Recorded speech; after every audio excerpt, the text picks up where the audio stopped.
doctor doesn't know that you have sickle cell, you'll always be treated with malaria. So after that, then also failure to understand the family history. If you're told, like in your family, how many of you have sickle cell? So if the doctor knows family history, it can also help for them to get the right diagnosis. If they don't, then it means they fail to understand that you have sickle cell. And throughout your life and pain, you'll be always be treated that you have what? Malaria or malaria. And then also just inadequate testing tools that we have, because in we actually don't have a lot of what is it called?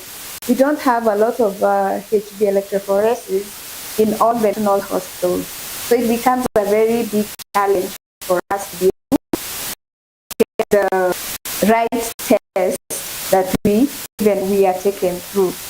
So when you see all this, these are just myths because people don't understand, and that's why we need to advocate as patients so that we know.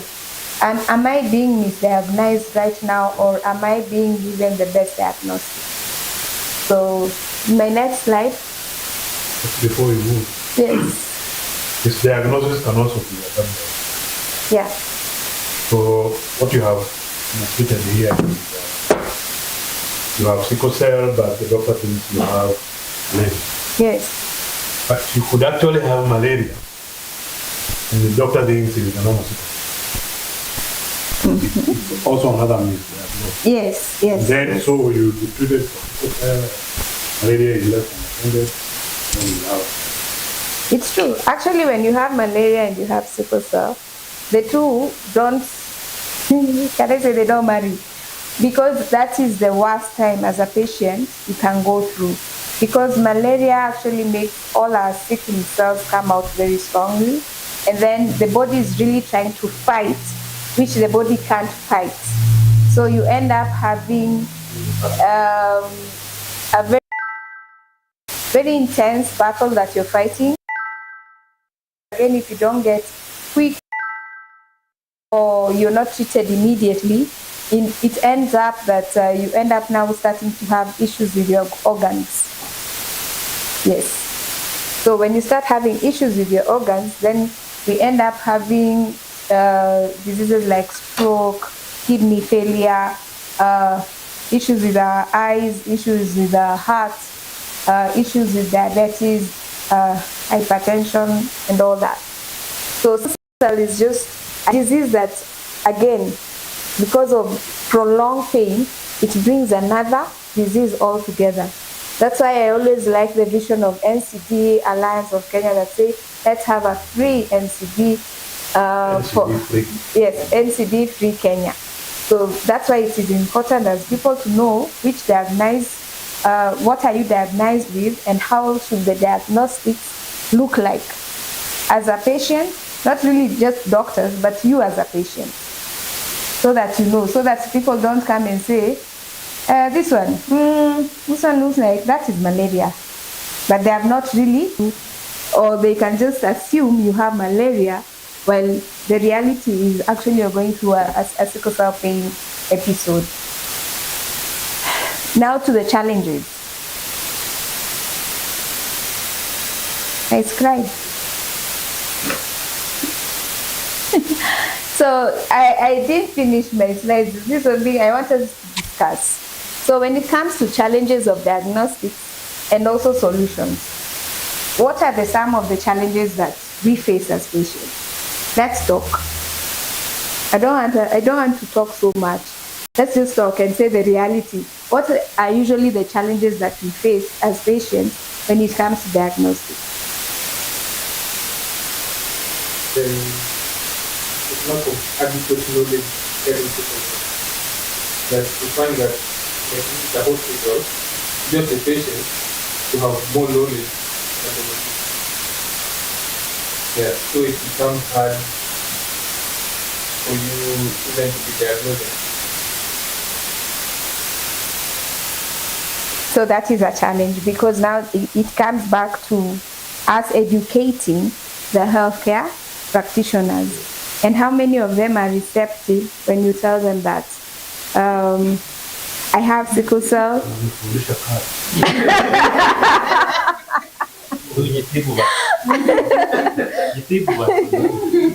Because that is the reality.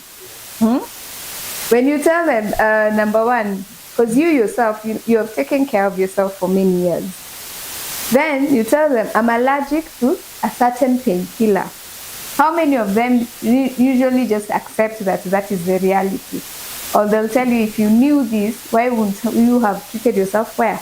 At home, instead of coming to tell us our work. So how can we help them? Because now that comes the part of solutions. Because we don't also want to be part of the problem, we want to be solution givers. So as we're giving them solutions, how can we talk to the healthcare workers so that they understand that when I'm coming to the hospital, I'm not coming because I've heard the word of you are a druggie, you are a pretender, and you just love morphine. I think they can be told that for us to, by the time we get into hospital, not that the pain has started to last. Most of the time you find you had this pain for a while, try to manage it at home, and not working. So that's why we need hospital to keep further help. So they should understand that when we come and tell them that this drug and this drug doesn't work, it's not that we are looking for a certain drug or we are addicted to a certain drug. So this is something we've had for most of our life, and we know what works for us. So they should be understanding to what we are telling them. Okay. And also, who else can add? Eddie?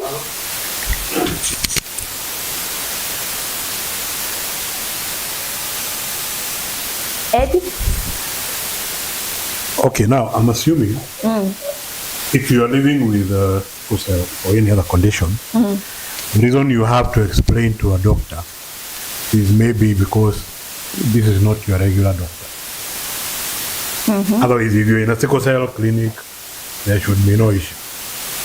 Yeah. Or a renal clinic. So the reason you're explaining is because probably you have an episode and you have been rushed to the nearest health center. Yes. And there you have to speak up and explain, I'm a sickle cell patient and this is how I should be treated.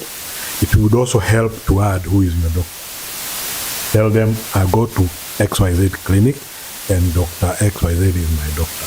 So can be contacted. Then there can be instances where you are not even conscious to speak for yourself. And there is therefore a very great risk to be given a treatment which is not corresponding with what has made you unconscious. It is helpful to carry with yourself a card. I think I've left my wallet in the car. I would have shown you. There's a card I carry which has all that information. It has who you can call in case of emergency. It has the drugs that I take, and it has my doctor's number. It even says text the doctor because I know he does not pick calls from strangers. But if you text him and tell him we have found this card on a patient and he says 1, 2, 3, he will respond. So that is in case you're in a place where you can not speak for yourself, whether you are unconscious or something. So that you are not taken to a place and you are not given the proper treatment. The reason I walk around with that card for my case is because I live with a kidney transplant and I have to take medication for prevention of the kidney rejection. So if I get it, say, God forbid, in an accident, and I'm unconscious at KNH as an unknown adult patient for 3 days, I'll be staring at 2 emergencies, but they will only be seeing one. You will only be seeing the injuries and the unconsciousness. But now I'll be 3 days without my post-transplant medication, which means there will be a rejection. Because I don't want that to happen, I usually carry that on me. Now, also don't put it in your wallet, because the people who come to rescue you, you know, they are Kenyans. Ndio, you know what they will do first. They will take your wallet first. So have it somewhere else on your. You can have it as a ring or a bundle, or even you can create. So this can just now, what do you call it? A QR code which can be scanned and it gives all that information about it. So if you want to have a QR code as a tool or something, but make sure that you'll be able to speak for yourself even when you're not conscious, so that you're not misdiagnosed or kept in a hospital where you're not giving the treatment that you require and they're only responding to the emergency that took you to hospital. Thank you. To add on what you have said, just that sometimes when you cannot speak for yourself, but there's someone that has taken you to hospital, you make sure that that person knows the condition and the diagnosis and the pain meds that you're supposed to be given at that particular time. That is your service. Yeah. But again, it depends. Where are you? If let me picture a scenario. If maybe you're in school, or maybe you're leaving school going to home, you're going from school to home, nobody knows that you have sickle cell because sickle cell is not written on our faces. NCD is not written on our faces. So if you get an episode, and for me, one of the solutions I'm thinking, and let me ask the question first, like now, how do you handle that case? You don't have anything saying you have sickle cell, you're having a bad crisis, what will happen to you? That's where, when you get into okay, most of the time, the situation that you have just described is maybe you have, let me just say the worst case scenario, you fainted. You cannot even move.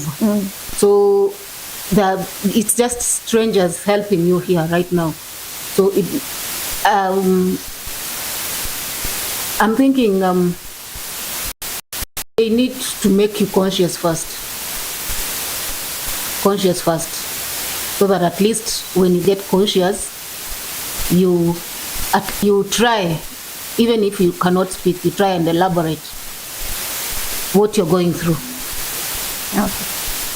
But one of the solutions I was thinking is, can we make like the way President John has said, in terms of, can we make like a sickle cell wristband where it says, yes, I have sickle cell, and when I am sick, this and this happens to me, or this is the way he has said, this is my doctor, and all that. Do you think that is a solution we can think about as sickle cell community? Can we have like, because in Tanzania they have something they call a passport. So with the passport, it has all your information, where you stay, who is your next of kin, when is your next clinic visit, who is your doctor, what is your blood group, and all this. Do you think we can generate that and run with it as a solution for us in Kenya? Yes. Yes, we can, but I would go about it from NCD. That one. Reason being, it will be an intensive program. Of course, you're not just going to wear this or the QR code. You also need to educate the healthcare worker to organize it and to know what to do with it.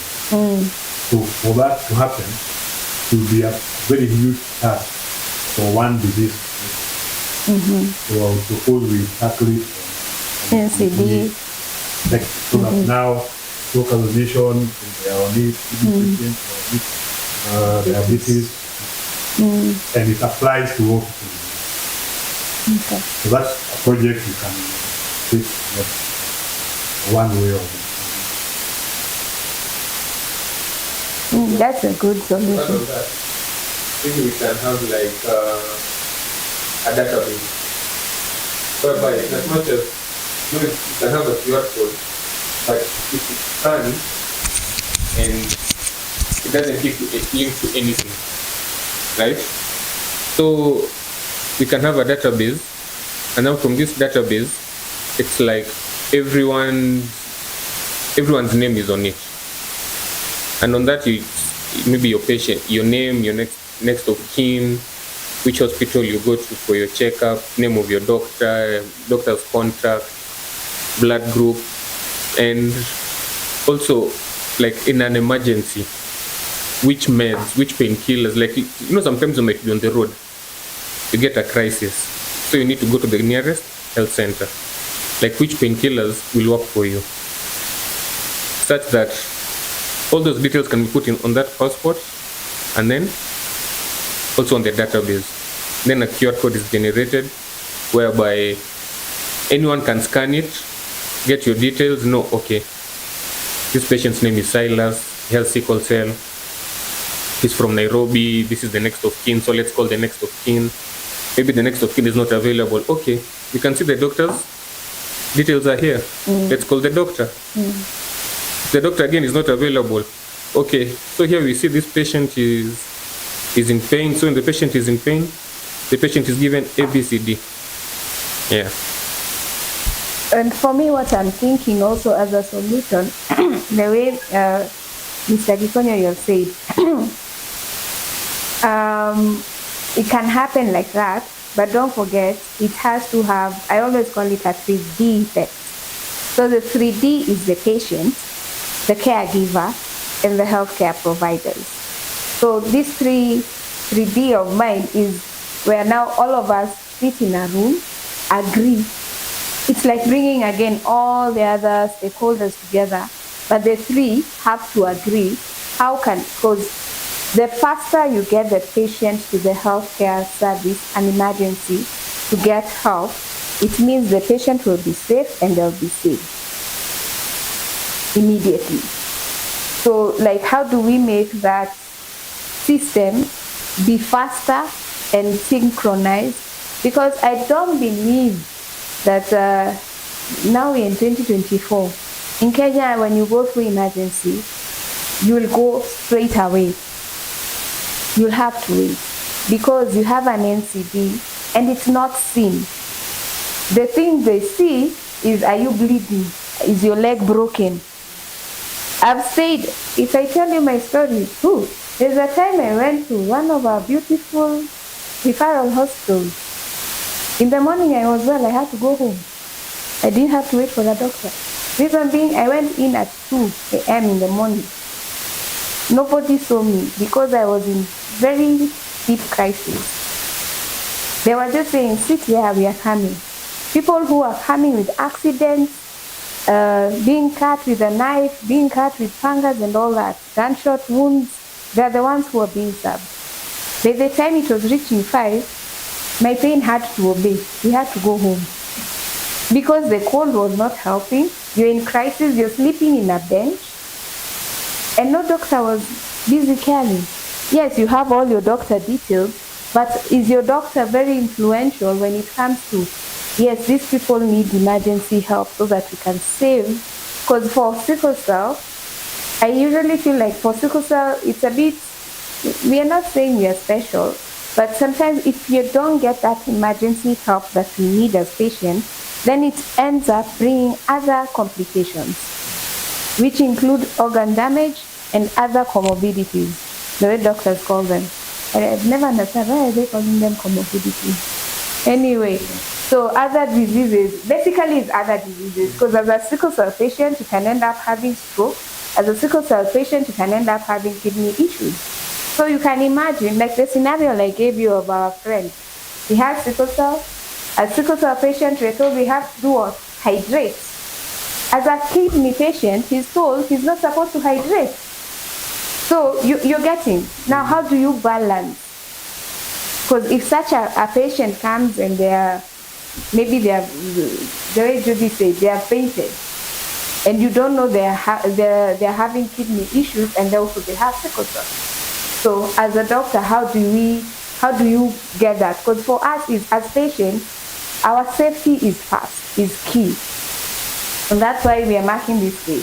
Because it's key and it's something that we really need to push and make sure, again, our voices are heard. And they are heard at the right places. Anyway, that topic is what our dear friend will come and teach us. How we need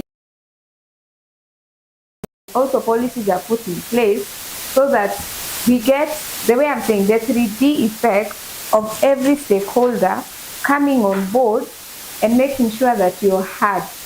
Because without that, then we'll never get the right services and be safe going through the emergency treatment.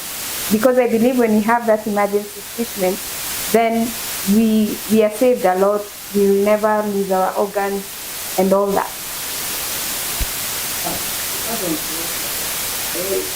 We work with your case scenario where you want to think I'm thinking the medics are usually they are I think in their mind it's usually, since you are not screaming and they usually know sickle cell patients are they just cry because of pain. But you know, when I'm crying and I'm in pain, that means I'm adding myself stress, which does not help me. So that's why I'm telling you, that's the reason why you went there and you were not crying. And they saw that you are like it's manageable pain. So they kept you there because now you are manageable pain. Let's deal first with these emergencies that are coming in order so that we can treat you afterwards. Now, if you cut your finger, this finger and it's hanging here, that is the biggest emergency in that point. When you get the emergency unit X-ray and hit, that is enough. Exactly. Because at that point, emergency is better than So the guy who is bleeding and blood is jumping all over is a bigger emergency because so you may come with a condition that would complicate life. But on physical examination, not venting An emergency, yes. And that is what we are now trying then, by having a way that healthcare providers can ascertain that you may look okay, but whatever is going on would fix. Also to add that we have the digital health. We have more or less tended to digital health act, and this is there will be health records everywhere. And you will be able, your health record will be able to be retrieved anywhere. Go to any hospital in East Africa, whether you put your finger or you just put your finger somewhere, that's the hospital. So if that works, well and good. But what we are proposing here is just QR code you have, it is unique to yourself, and which can give healthcare worker a very brief glimpse of who you are, the conditions you have, and the risk may potentially arise from.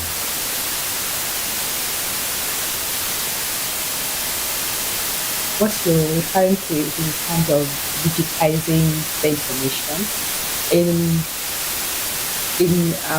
an area where someone is not able to stand. What's another solution? You just need a phone. Yes, we just need a phone. Not everybody is Healthcare. yeah, smartphone. Or maybe they'll say there's no Wi-Fi or there's no electricity. You don't have a pillow. Remember people used to walk with a pillow saying, in case of emergency, don't take me. You know, they have up to excuses of there's no Wi-Fi, there's no electricity. There's such instances of how I need that. No, those are some of the things we have to. Because where the world is going to be, and there is no way people are posting pictures from East and I'm with this one. Yeah. Kanyamkago, yes, Yes. it's in Migori County. Somebody is telling me you cannot stand at your we have passed that by. Yes, we're not speaking, but we are also dealing with people who have worked a public hospital. If you find someone who just find an excuse not to. That's why I say that the best approach would be from global NCD point of view.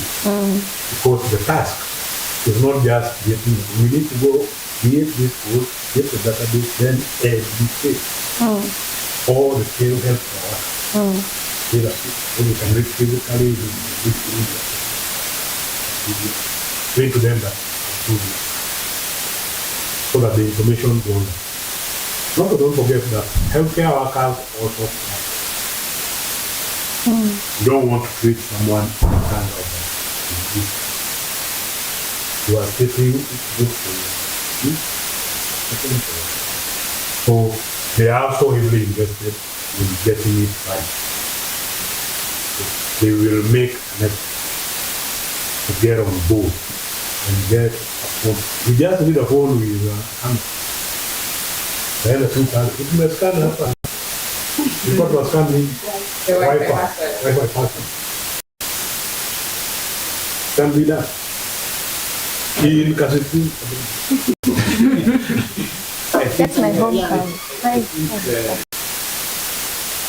Discussion is alright, and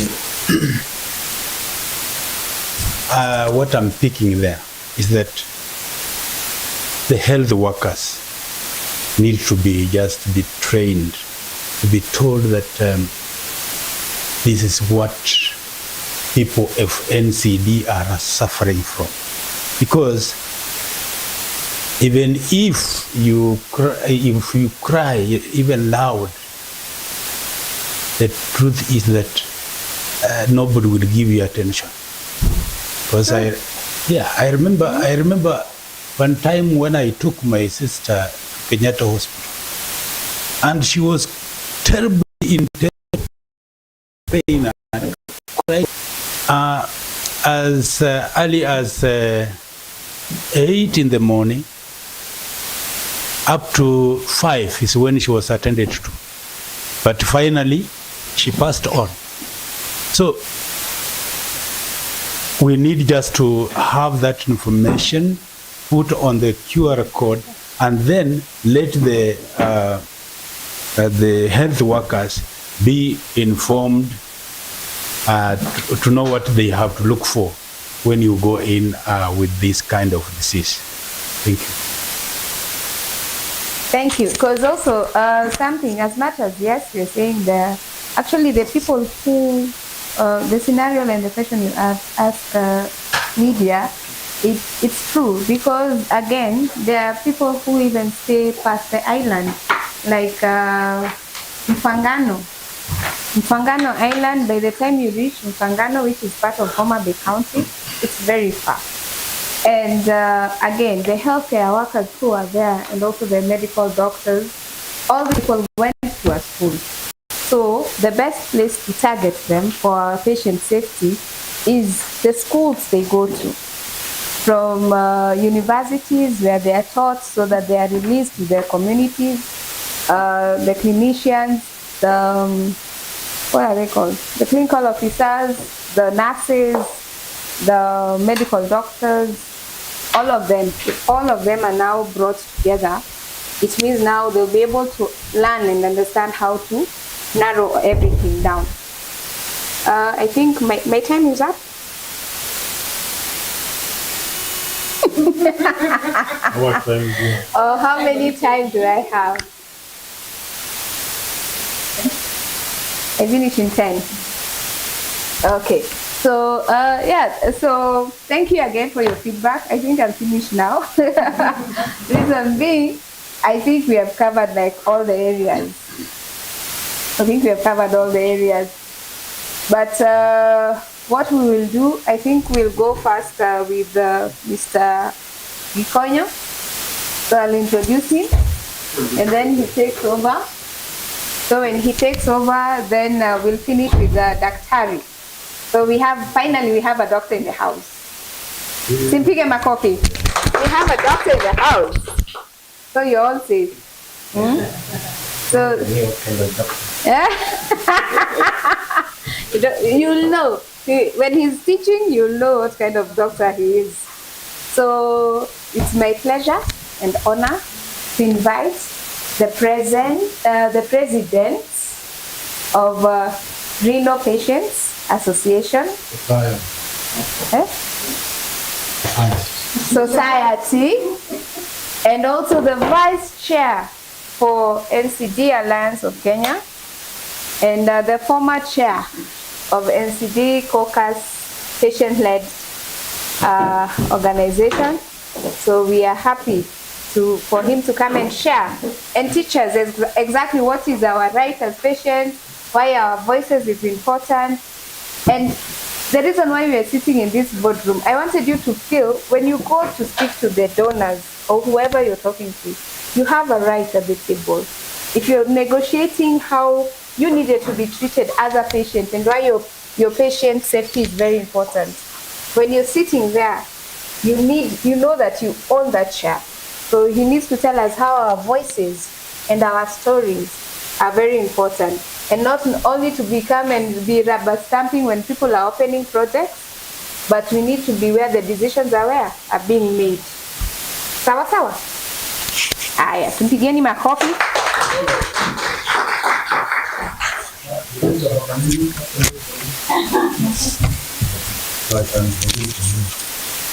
Thank you very much. The only thing we did not add was my M-Pesa number.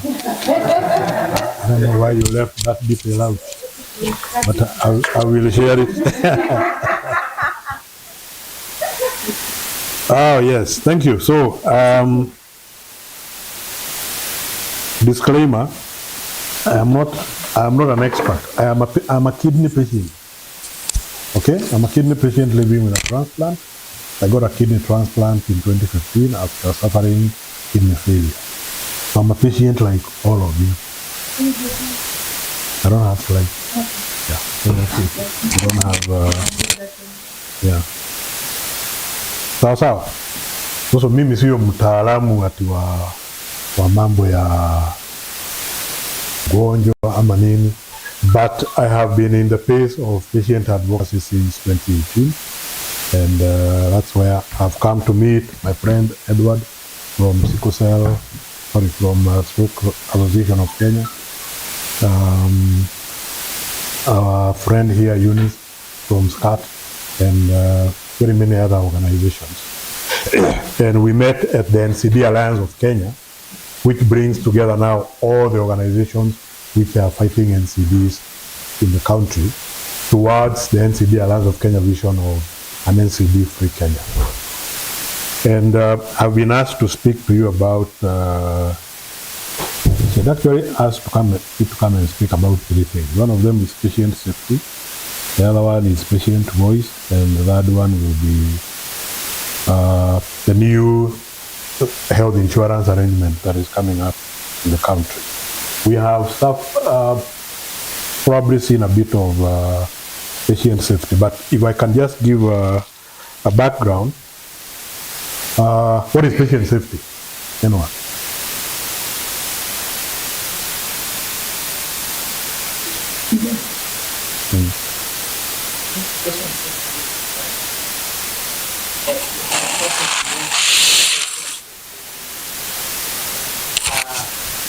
For example, a facility to seek for medication, how they should be treated in a safe manner. Yeah, that is how I perceive the word patient safety. Okay, I put another hand. Are you too?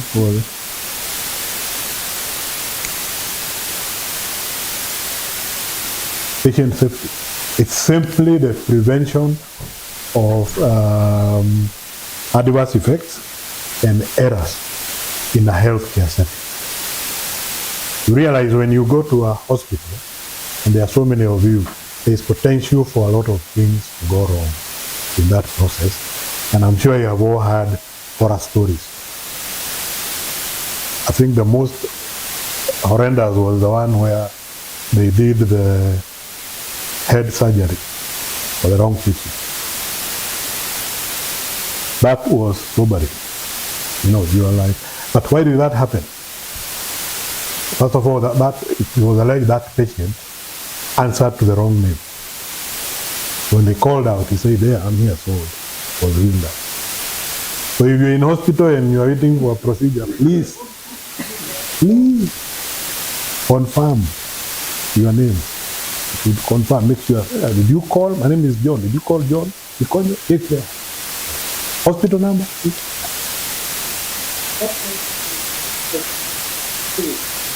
Have similar names.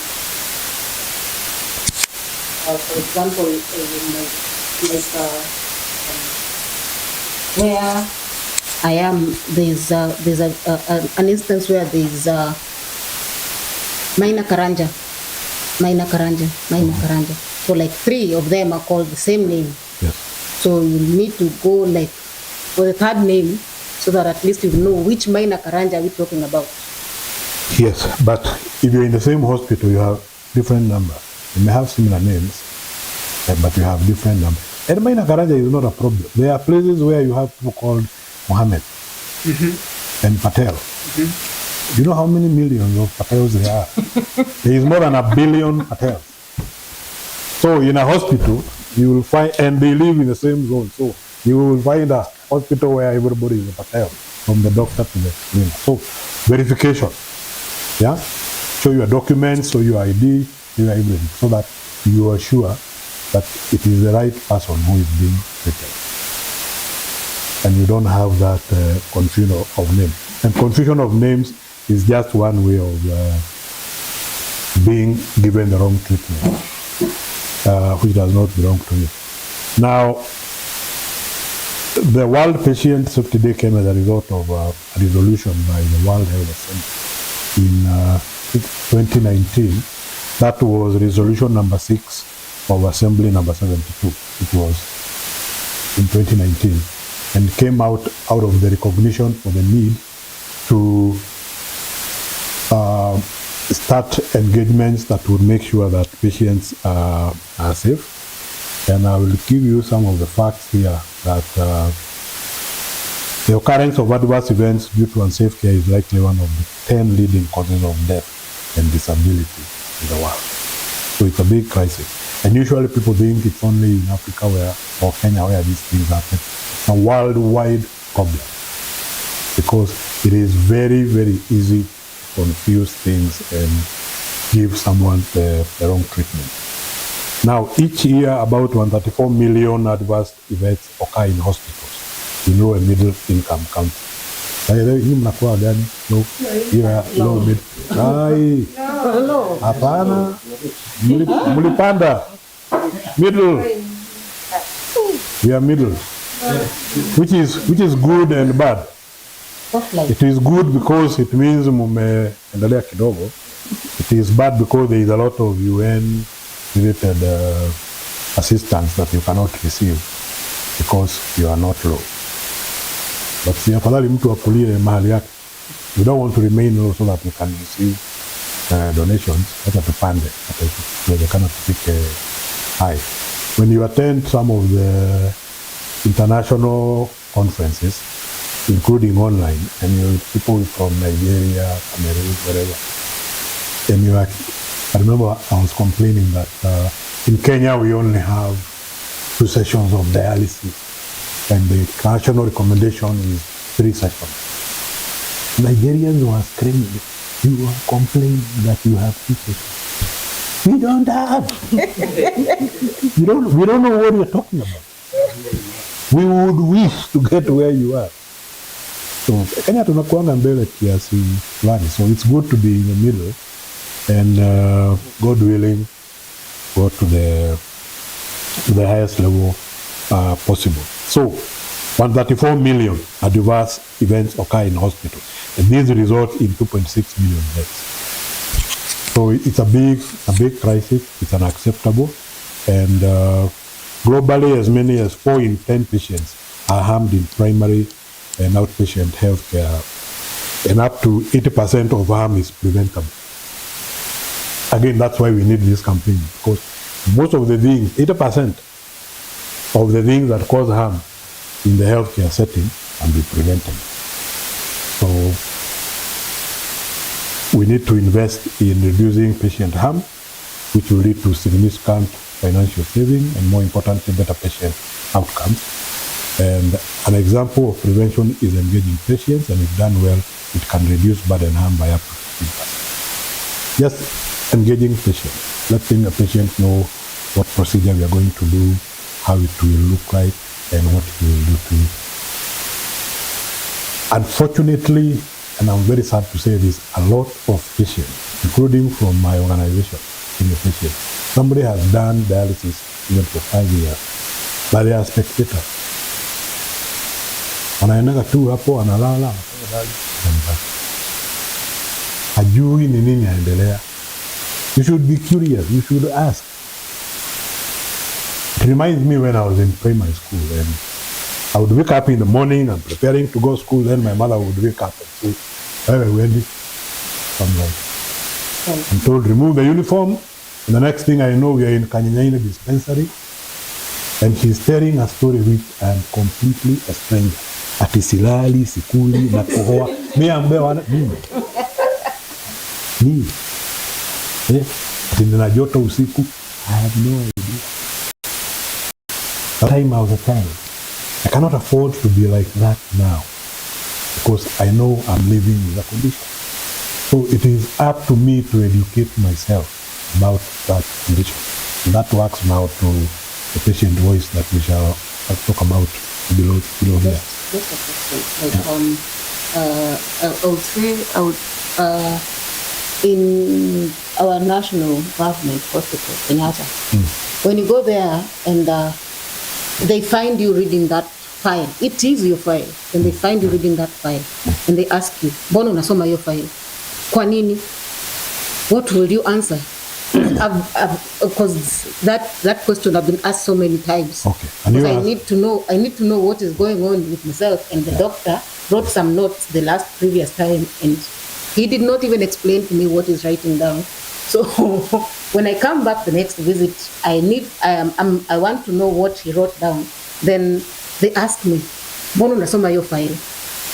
I'm like, am I not supposed to read the file, or is this information kept for the doctors take care of, or how would you answer such a question? Okay, I have been asked that question at KNA. How do you think it went down from that? So the first question was, which file? So they say that file. So I read, whose file? It's my file. Yeah? All that information is my information. All the tests, results written there, I have paid for them. So how is it not my file? Don't accept to be bullied by people who are still living in the past. The only file you cannot read because of information and data protection is another person's file. But your file, you have the right to look at it. Number two, if you need copies of some tests you have done that are there, they should be given to you. They are yours. You paid for them. Yes, but sometimes to avoid all that altercation, whenever you do tests, take 2 copies. Keep your set, keep your file, and let the hospital keep its file. But sometimes, most of the time, like when you do the test in the hospital, they don't give you the result. Demand a copy. Demand. Now, let me tell you one thing patients don't take advantage of, and not everybody else can do this. A patient is the only person who is allowed to roll in the dust and scream. You are a patient. I thought you were talking about the patient safety. Yes, but you are in pain. So, if things are not working your way, be the patient. Yes, be the patient. Don't agree to be bullied by the system. You are a patient. You should be, and there is a reason why we protest hospitals calling us customers. Because I have had also an issue with KNA. It's trying to describe us as Catholic. We are not custom. The word patient has special connotations. Yeah? Which means that you're someone who is living with something or who is suffering from something, and you need to be handled with care, compassion, and all this.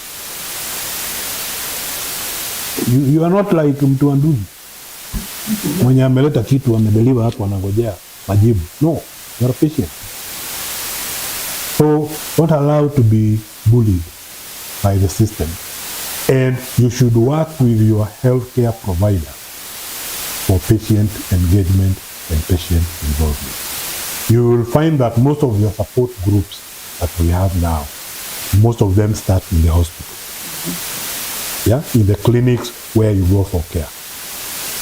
And that part of the care, helping you to come up in a support group, because they know beyond the care they give you, there is peer support that you can give one another. Remember, all the care you get in hospital, in most cases you pay for it. So you only go when you have money. But where else can you go for support, even when you don't have money, even when you are not near the hospital? It's in your groups. Yeah? And if your hospital is already empowering you to get into a group where you can talk about your issues, I don't see why they should be so rigid into cooperating with you and treating you with compassion and teaching you about your condition and how you should care for yourself when they are not. Remember what I said about doctors. But they are also heavily invested in the outcomes of the diseases that they treat. If you are a doctor and people you are seeing are dropping dead, you're going to be very worried. Yeah? I remember when I got my kidney transplant and I regained consciousness, I saw doctors jumping, the nurses and clapping and hugging, and I'm wondering what happened. It was actually kidney had made urine. And they were so happy. And they did not know that I was seeing them. Yeah? But this is something they have worked on together as a team, and it has worked. So doctors are not just, you see them passing around. They are heavily invested in the outcomes of the work that they do. They want us to get well. That's what makes them sleep better at night, when they treat us and we get well. So if you engage them properly, you will be able to work along with. They will walk with you, the journey. Outside, try and meet them outside the clinic. I usually do not miss walks. If the sickle cell walk or a walk, one kidney day, I'll be there. I go for diabetes walk and I don't even have diabetes. Why? Because there I can walk with Dr. Jenny for 10 kilometers. I'll never have that time anywhere else. Yeah. You understand? So go for these things. Engage with them. Talk with them. When you do that, you create now an atmosphere whereby there is that trust in you. You are able now to talk, even beings you are not able to see in a clinical setting, where we may have what is called white coat effect. Mbona kwenda ukiumwa na meno ukifika pale unashindwa ni gani? Na hujalala usiku mzima, but when you get to the dentist,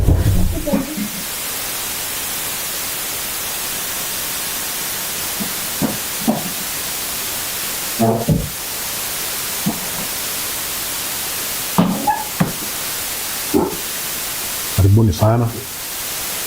Tunajifunza kuhusiana na usalama wa wagonjwa katika mazingira ya hospitali na huduma ya afya. So we have said that patient engagement can help reduce adverse effects by up to 15%. Why does patient harm occur? There are very many reasons and types of patient harm that can occur in the hospital. I've told you how many people get affected by patient harm, how many people die. Now, I'll just take you through some types of patient harm. One of them is medication error.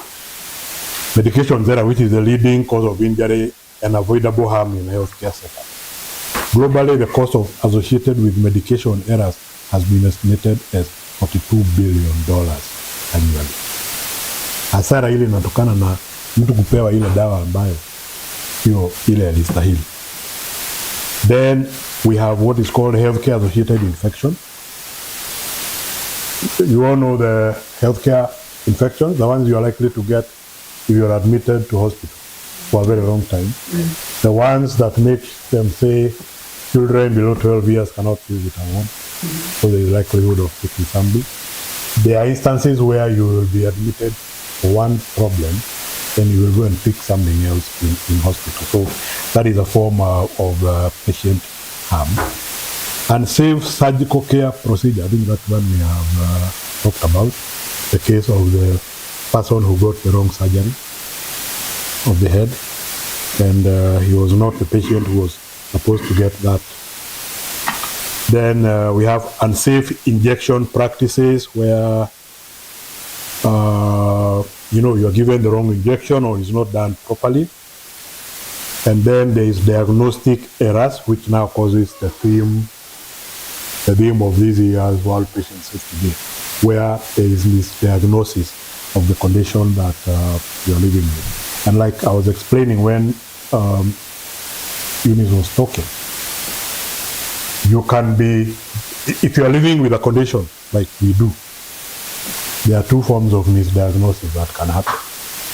And we said, for example, usually when you show up with a case of sickle cell, the first misdiagnosis is malaria. Then we said, but you could actually be having malaria, and the doctor is thinking this is the kawaida sickle cell. So those are things that we need to look out for, both patient and the healthcare worker. And like I said, diagnostic errors are very, very rampant in the world. It's not just in Kenya and in Africa, it is in the world. And because healthcare has become a bit complex, and also most diseases present the same. Now, whenever you go to hospital, what is the first thing you do? Fika pale hospitali umepewa namba ama umerejista. What is your next station? It's like a place called trial. Where do you check? What do they check?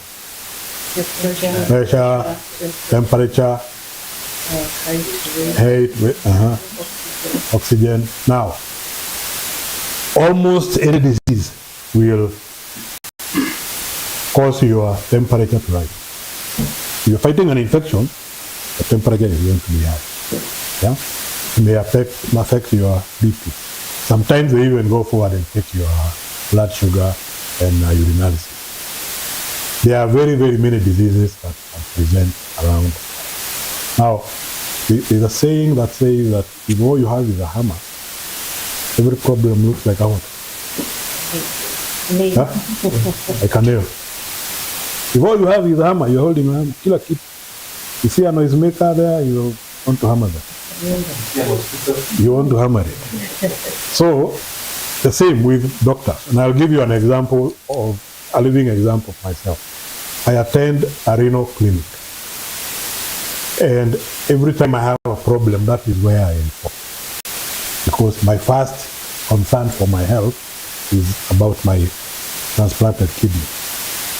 Now, whenever I present at the renal unit, they will take my urinalysis and they will take my UECs. And if those are okay, there is so much relief that I am not sick. So if I insist, the only other thing that can affect, that can come as a result of your condition is if your medication has caused you other infections, the most severe which can be TB. So they will check, do you have TB? No. Do you have this? Do you have another infection?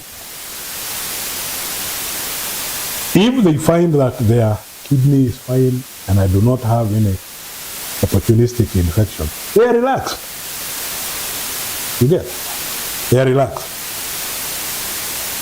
But unless I insist that no, it's beyond that, it's like this, that's when now they will refer me to another place. But tukienda tupime tuone hizo vitu zote ziko sawa, hata mimi ile uchungu nilikuwa nayo reduce, narudi nyumbani na ugonjwa. Sawa sawa. On the other hand, whenever I present to a healthcare facility, which is not a renal unit, the first thing I announce is that I am a transplant patient. You say, I'm a sickle cell patient. Even though you come with a headache. And I remember saying that with a dentist. And he was doing a root canal treatment. And he said, okay, if you are a transplant patient, that means you have lowered immunity, which means you have a higher potential for getting an infection from the procedure I'm about to do, so I'm going to put you on antibiotics. Understand? So this conversation must happen. And we are all doing this to avoid an adverse effect from the procedure that brought me here. Not related to my condition, but it can escalate because of the nature of my condition. Kwa pamoja. So it's very important to pick up. Unajiongea kama Mkristo vile unatoaga ushuhuda kila mahali unaenda. Yeah? You must explain. Every health care worker who handles you tell them. Dialysis patients who have a fistula here, they have to tell anybody, do not put the blood pressure whatever here, because it's going to interfere with the fistula. And sometimes you may find healthcare workers who resist. You insist, no, you cannot put it there. So it's up to you to speak for yourself. It's up to you to say what you live with, even when you're in a setting where there doesn't seem to be any relationship with that. Then we have unsafe transfusion practices. And unsafe transfusion practices is the potential to give you something you didn't have. Unsafe blood can give you hepatitis B, it can give you HIV, etc. In dialysis settings, in dialysis units, we have a specific machine which dialyzes hepatitis B patients. Because if you use that machine, if you dialyze him with the other common machine, that hepatitis B is going to go around to all the other patients. So there are specific machines. During COVID, now they have to set aside COVID machines for patients with COVID, so that again, it doesn't get to other patients.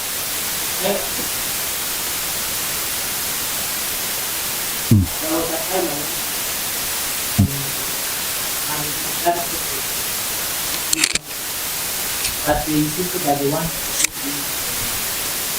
universal donor blood, which I tend to react with. But some doctors don't take that seriously. So how do you go about telling them about that? Because we really had an argument. We really had an argument that you can receive the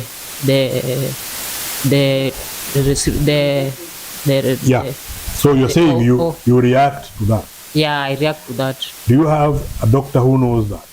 Yes. That's the doctor you tell them, do not put this in me until you have spoken to Dr. Swain.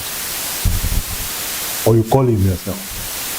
You explain to them that he cannot be put on that for 1, 2, 3 reasons. Yeah? Yeah. Remember the walk with the doctor on World Sickle Cell Day? Yes, get their number. And their friends. So that if you are in a situation, you can text him quickly or call him and he'll be able to respond and say, don't do that to him. Yeah? Yeah. But first thing is to refuse. Yes. Now, as a patient, you have the right to refuse. You can say, yes, mimi ni mgonjwa lakini haki hiyo matibabu. But they still wanted to charge me because they just admitted me. Are you in a private hospital? Yeah, it was a private hospital. How did I know? Yeah. Yes. Yes. Yeah. But you refuse. And you refuse to pay.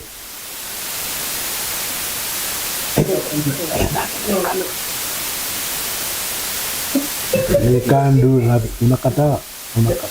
Now, did he refuse? Transfused. Yeah, okay, at first they lied because we said we wanted the exact blood we had not found it in another hospital. So we came to this hospital and they lied. Instead of telling us we don't have the B positive, they waited for my mom to go get something so that they can start transfusing me. But when they wanted to start transfusing me, I had to confirm, is this really the correct blood? Then I found it was the universal one. Yeah. Then I refused. So they started saying that we have to charge you because we have already admitted you. But we had to leave that hospital at night. The first thing is to refuse. You refuse. And no one can force you to take treatment. Yeah? Now, however, if it is an emergency situation and you need emergency blood transfusion, and the blood that is there is that one that you react, and they will weigh the risk. If we don't transfuse you, we lose you. We will transfuse you with the one that reacts, then we will deal with the reaction. Yeah? So we also can't be so rigid.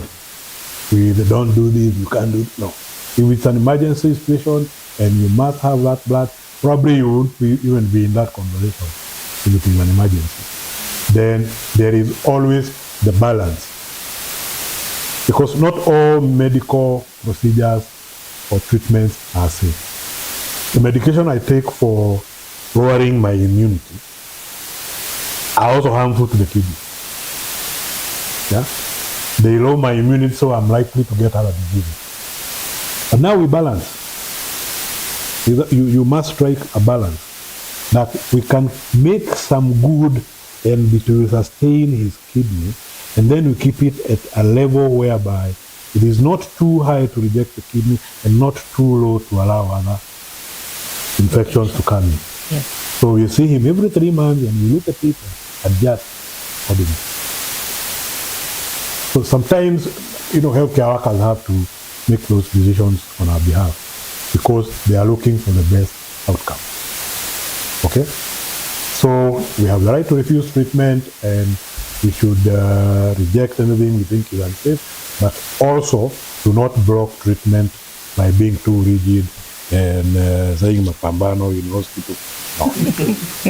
We also must strike a balance. Okay? Yeah. Yeah. So radiation errors can also happen in hospitals. Sepsis,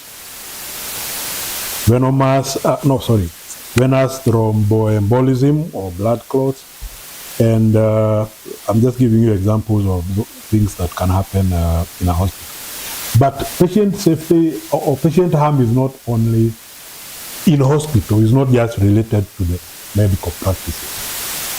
You can also get other harm. You can be stolen from hospital or abducted. Yeah? Yes. You've not had cases where KNH has lost a patient. You left your person, he was admitted, then you come the following day, he's not there. Nobody knows where he is, and the CCTV that is hanging there was not working. Yeah? You can fall on a wet floor and break something in hospital. That's still harm, not now healthcare related, but still in hospital setting. I have a third instance where one of our members committed suicide in KNH last year. Very sad situation. Yeah. It happened. Yeah. And the doctors were so devastated because he had just been admitted from Nyeri and he was supposed now to be taken through triage and all the things. Then the doctors were saying the following week, but that night he killed himself. And the doctors did not even give him a chance to attend to him. He had received a transplant which had gone wrong somehow.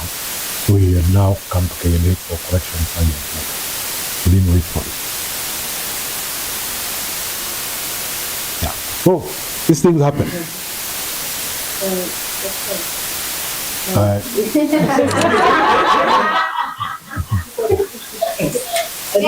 Now,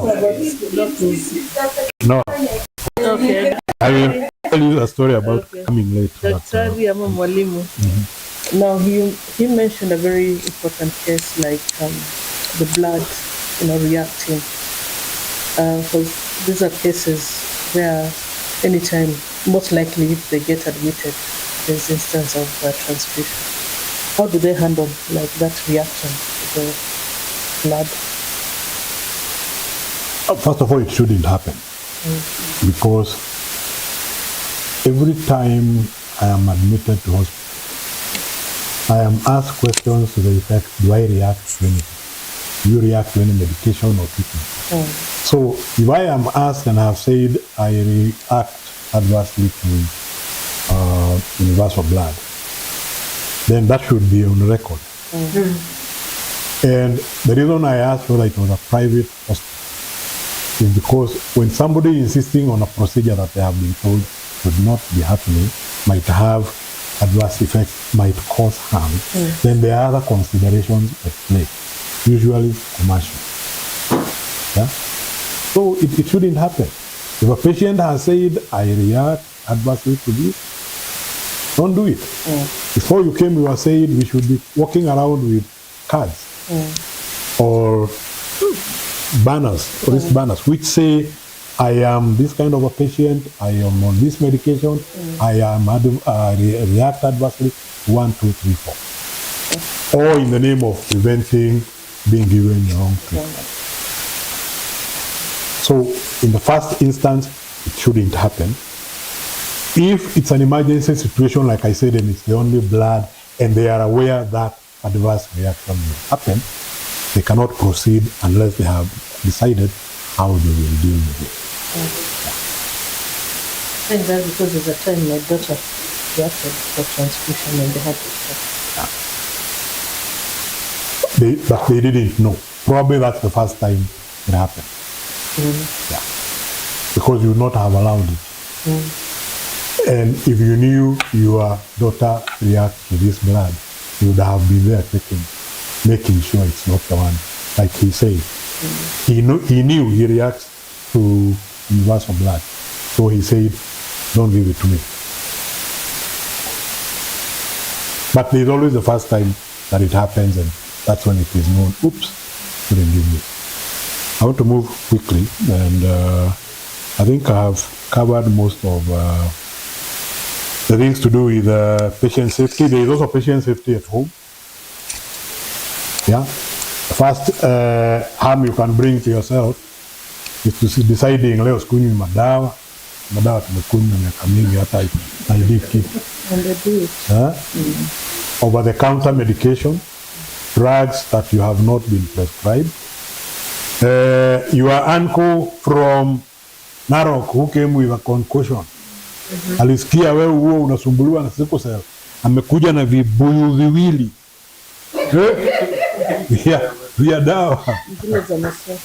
Don't.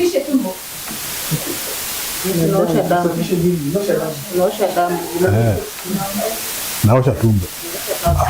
Unaosha damu aje? We have some foul language that excites me. There's a Maasai I see walking around my estate.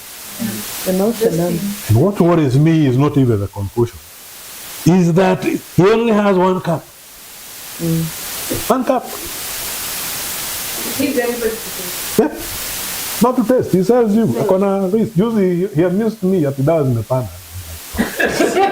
Least amecancel ile bei ya zamani sasa. I usually chat demand when I meet him. Yeah.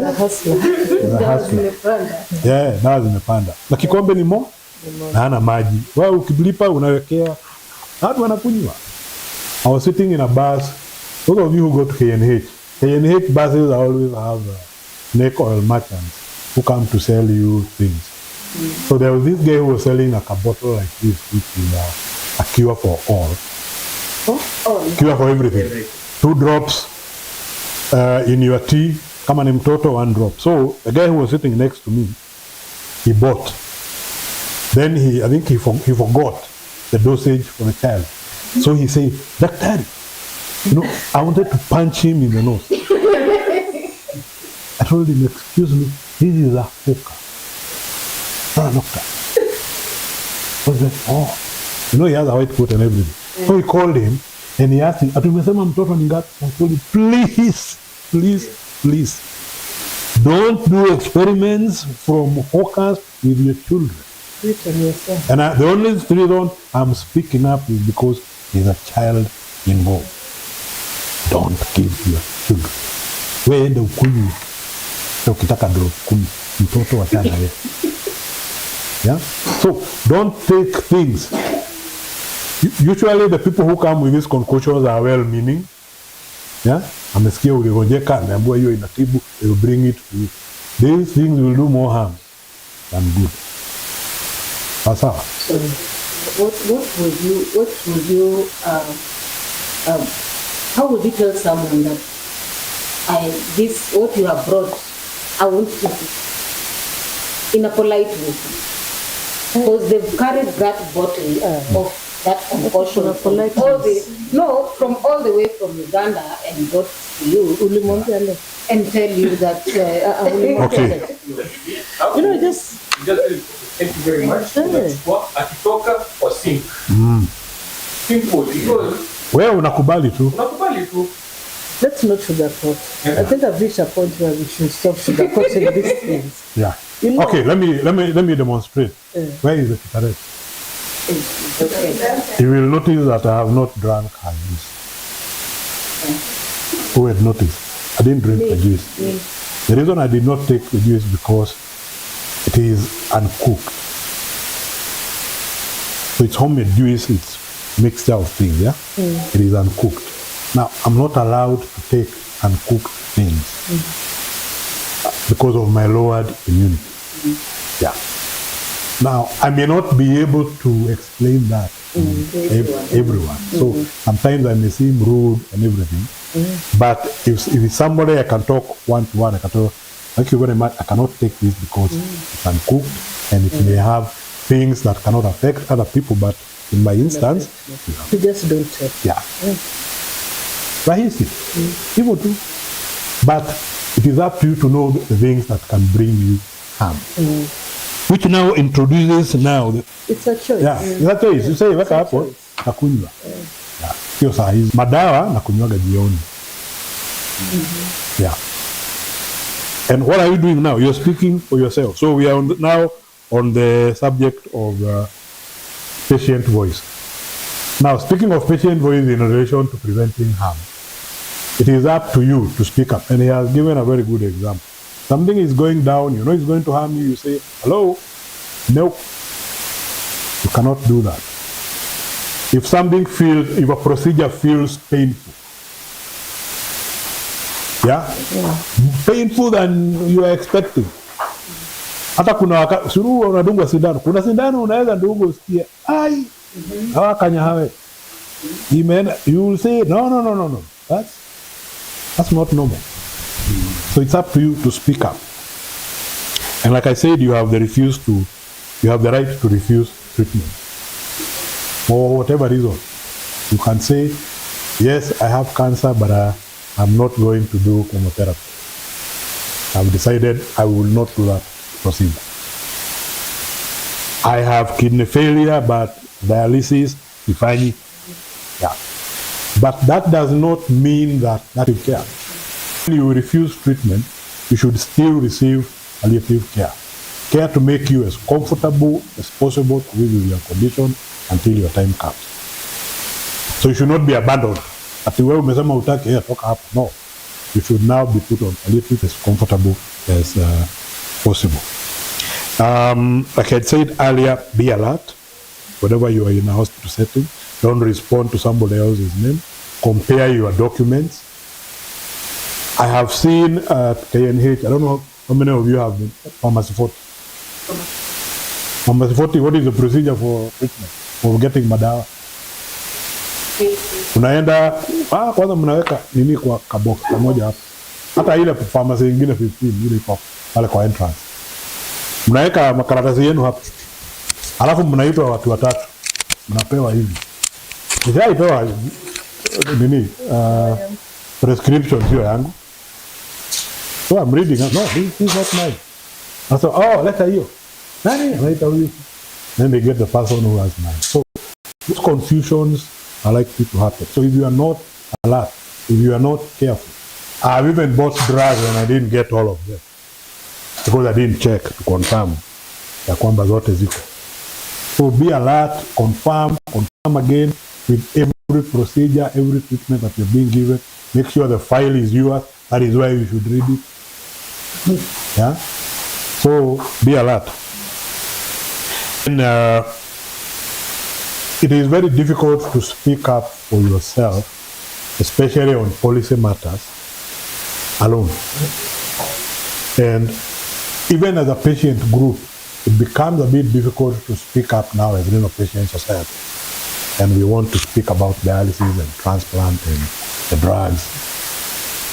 That is why we have joined the NCD Alliance of Kenya. Because now NCD Alliance of Kenya is a bigger body which brings more people together, and it has a more amplified voice. From when I joined the NCD Alliance of Kenya, I have been able to go to the CS's office. What was the CS? The only CS I didn't see was Sickle Kariuki. Niliona CS alikuwa anaitwa Tai Kagwe with a bigger organization. You are hiding behind. That time I was not even in the board. You're hiding behind NCD Alliance of Kenya, or you are inside. Then you go, you climb higher ladders, you go to other places. So it is good to organize ourselves in patient groups where we speak up for ourselves in the health facilities where we are being treated.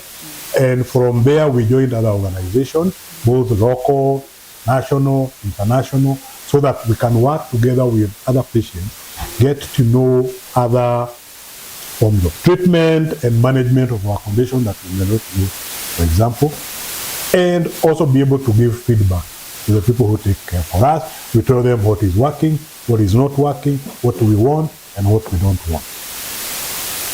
That's how. Yeah, so we should always try to put ourselves in advocacy groups and so that we are able to petition decision makers. I don't know if the sickle cell doctors usually have a conference. They have a conference. Yeah. For your personnel, health personnel, hematological. Yeah.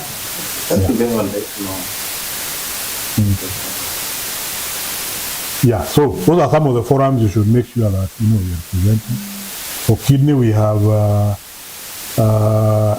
Kenya Renal Association Conference, which happens every year in Mombasa in October. And for example, the idea we were saying of a QR code, that is where you would take the message that sisi kama sickle cell patients, we have come up with this QR code which will have all our information. So if you find me unconscious, just scan this with your phone and you will have all the information. You will have killed so many birds with the nose scope because you went to the forum where they meet and you talk to them. Maisha number. No, not Maisha number. Let me say, like now, what you have just said, that there's something going on in such informations. It's very hard for us to get such information, but they're usually kept for the doctors. So most of the meetings, he's just challenging. I'm challenging you now. There's something called nose in. Okay. Have your nose in all those places. Yeah. And I can tell you the first time you will not be welcome. Yeah. When I went to the first Kenya Renal Association forum, there were even protests. What is a patient doing in a doctor's meeting? Yeah. And I've also heard those dissenting voices. Yes. Anytime patients speak from a patient point of view, then I missed. They look at you like. I missed one conference and I had 100 calls. Where are you? Why aren't you here? You're the voice. Yes. Yeah. And at that time, it had just been announced that the ministry NHIF was dropping one session. No, not one session. Was dropping the cost the money they were paying from 9,000 to 6,000. Oh, yeah. You know, now that's where they need someone to do what I said, out on the ground. Yeah. So they were looking for me, but I told them, okay, I couldn't come back. When you come back to Nairobi, we'll pick on it and we'll work on it together. There are some lengths your doctors cannot go. And I remember one of my doctors, when I became a patient, I used to ask him, how come no one is saying about it? How come no? So he asked me, because can you imagine me with a placard on the road asking for a third session of dialysis? I would look awkward because I am the one who gives the dialysis, not the one who receives it. That is your job. It is up to you to go and ask for it. I'll give you the information on why you need this and why 2 is not sufficient. You take it, you go to the road. That's all. So make yourself informed. Know about anything happening in your sphere, not just in Kenya, in your one. That's all. So This ones you'll never know, and you'll never get an invite very soon because it's a doctor. But you could say, how can and I it's not just doctors. I've been to NHIF forums where I was not invited. But since I'm there, I cannot be, And they try to close me, and excuse me. And we are there with the media and everything. So they have to allow you to speak. Nimekuja. You say, my name is Vikonyo, and I came here to say 1, 2. That's how I met Mutai Kago. The first time. Anyway, I have 5 minutes to go, and I need to talk to you about the new health insurance scheme that is coming up under the Kenya Kwanza government. That is, okay, what do you guys call it? Because it has so many names.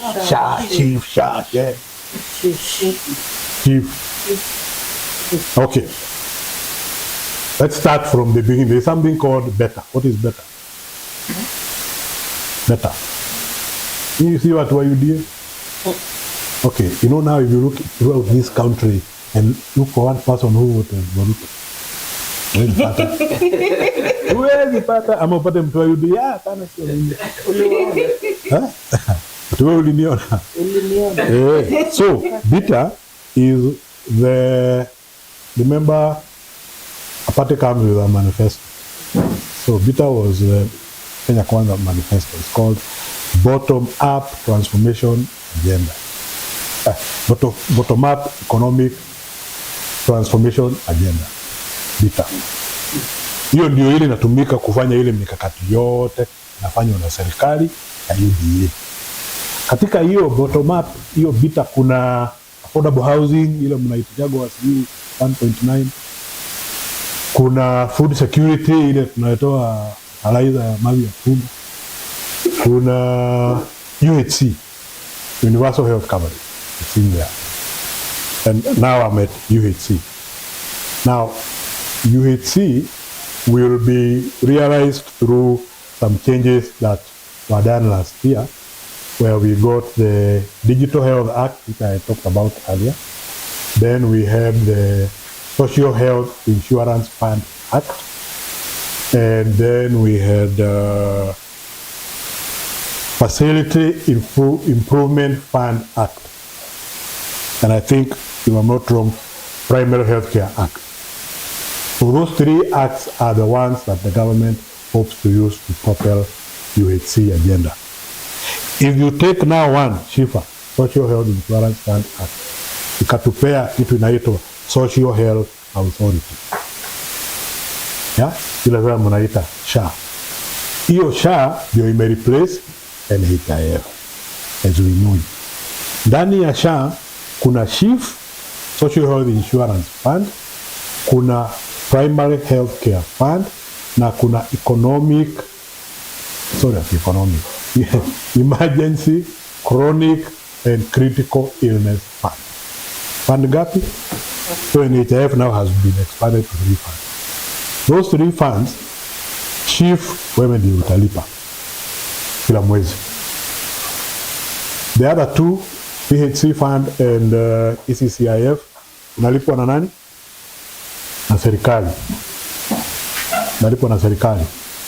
Serikali ndio itakuwa inapeana pesa from the budget, nasema inaenda kwa ECCIF, inaenda kwa PHC. Wewe unajilipia chief. It is mandatory to register with SHA, because hata kama hulipi SHIF, hizi zingine mbili ni your tax, so you should be able to get treatment from there. But kama hulipi SHIF utapata benefits ya SHIF. Kwa pamoja, SHIF unalipa 2.8, is it 2.75% of your salary if you're employed, or of your what they call annual household income if you are not employed. How do they determine annual household income? It is through something called means testing instrument. So they ask you a few questions about where you live, how you live, and all that, and they are able to ascertain that this is the amount you earn per year, and from that they deduct 2.75%. It is something similar to if you have been following the University Education Fund, you have the 5 bands. Kuna band ya wale watu wako na pesa. Wale watu wako na pesa ni band 5. Band 5. Na kuna band ya wale hawana ambayo ni band 1 na wengine katikati. Now because you come from Kiambu County, and Kiambu is a very rich county, mara moja unawekwa band 5. Hata kama mnalala nje. Wewe ni Kiambu? Kiambu kuna pesa? Band 5. Hiyo mtu atasoma. So those are some of the risks of now, some of these ways of determining your level of income. But that is how it will be determined. There is a registration going on. It is supposed to take off officially from 1st of October. What is the hashtag for? Is it *147 hash? Yeah? *147 hash. Now, if you're living with a chronic condition, do not be caught dead without a cover, because you know very well that there is a limit to where your funds can take you, and you will need a cover beyond that. We don't know how exactly this will pan out. As we speak, we are continuing payments for NHIF for continuation of our treatment, but you better err by being in than by being out. Let me give you an example. If you get kidney failure today and you need dialysis today, a dialysis session is 9,500. If you do not have the 9,500 and you do not have an NHIF cover, you are going to die, because you cannot afford dialysis. Hakuna mtu atakufanyia dialysis ya huruma. Either you can pay for it or you cannot. And that is when a lot of people now start running to pay. And NHIF has been just $500 a month. Na mtu hajai lipa. Saa hiyo anataka kulipa 90,000 za miezi sijui ngapi.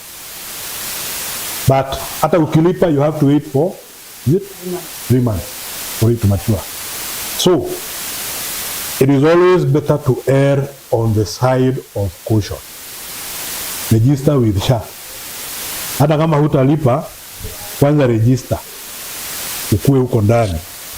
Ndio lolote likitokea, at least you can be sorted with ECCIF or PHC while you figure out how to pay the shit. But hata hiyo ikiwezekana, lipa. Always try to be on the safe side because your circumstances are different. Sasa, kwa pamoja. Watu waingie nini? Watu waingie SHA, SHIF, hizo zote. And I think my 5 minutes are up. I will take a few questions, then we can hand over to the next one.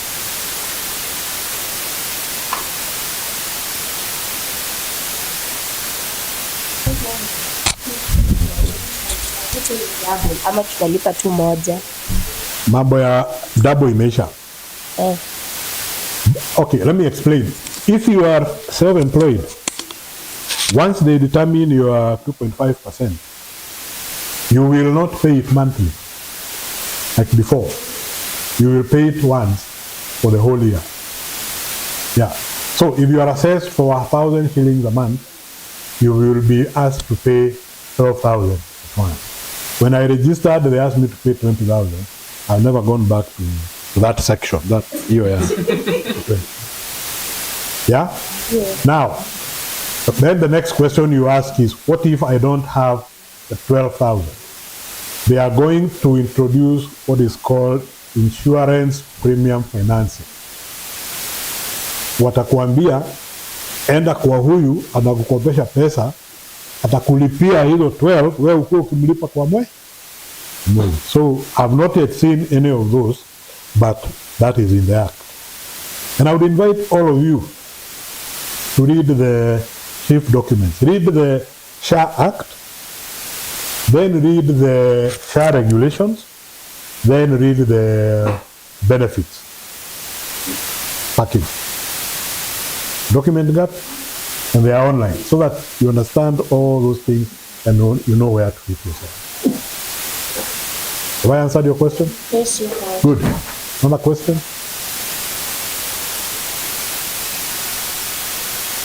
Okay.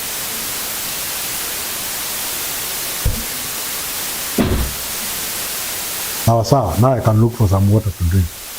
Thank you very much for being attentive, and I hope you have learned something from me. Okay. Na tuelimishane, ukijua kakitu, ujulisha mwingine. And some of these things, like the SHA things, much as we are saying they are critical for us because we may need treatment regularly, it applies to everyone. Anybody can get sick, and if that happens and you do not have health insurance, then you're going to have a very big problem. So encourage even your families and everyone else to register. Tujue ni mbaya ama ni nzuri ukiwa wapi? Ukiwa ndani. Ukiwa ndani. I usually say, if you find people discussing the menu of Muthaiga Golf Club, can you participate in that? If you are not a member, can you participate? You can't. You are not interested. Hata kama wanakula nini, you don't care. The same thing with NHIF or SHA. If you are not a member, whether it is good or bad, you are not involved because you are not a member. So become a member first. Piga makelele ukiwa ndani. Thank you.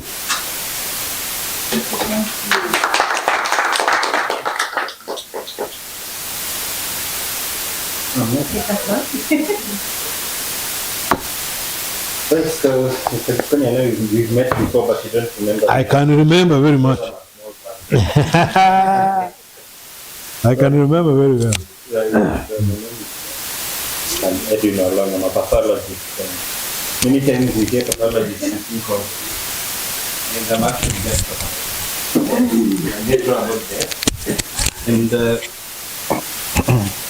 the theme of this discussion is how the postmortem plays a role in patient safety and why you should be interested in it.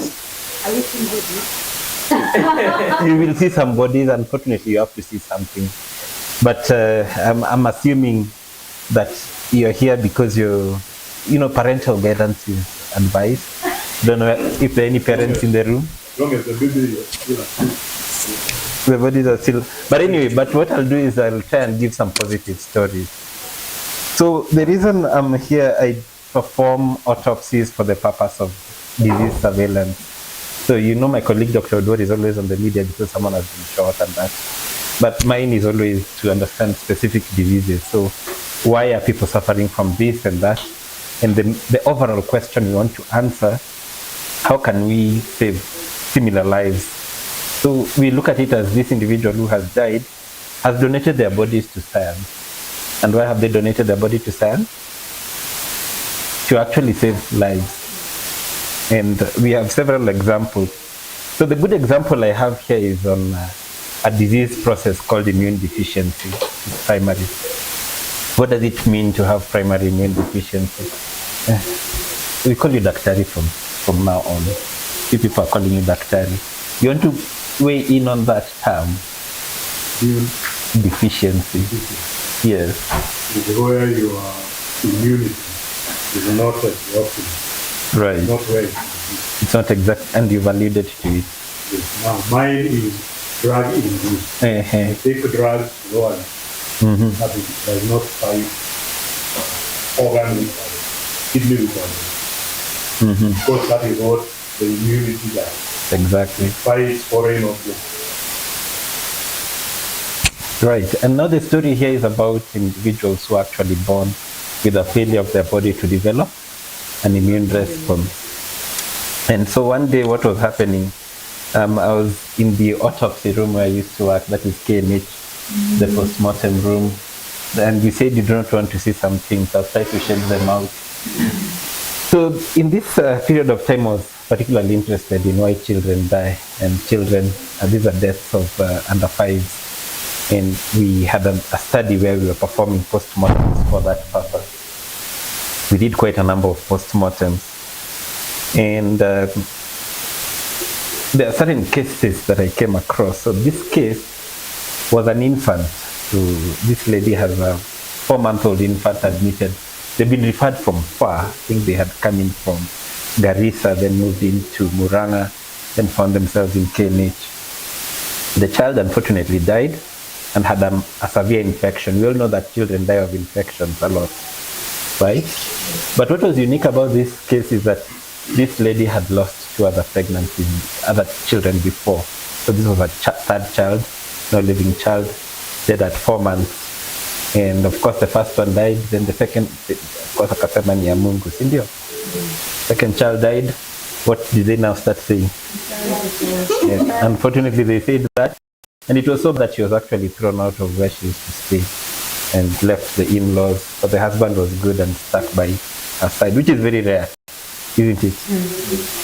Why are you saying very fast? You know why? You know why? Now this third one has died. And of course, the nurse is like, why don't you just have this investigated? Maybe there'll be answers that will do something. So they requested a post-mortem. So we went in and performed a post-mortem of this child. I know I'll show you some pictures later, but not of this. But one of the findings is that we found an explanation why. First of all, we found something that was unusual. There's a structure called the thymus that's usually in the chest. And that's where immune cells go to mature before they go to the rest of the body. In addition to that, this is a picture of the pathology of the brain. So for us, we diagnose disease through a technique called histology. So histology is that we've taken tissue, taken it through some processes so we can examine under the microscope. And when we examine under the microscope, we can see that there's an infection. This is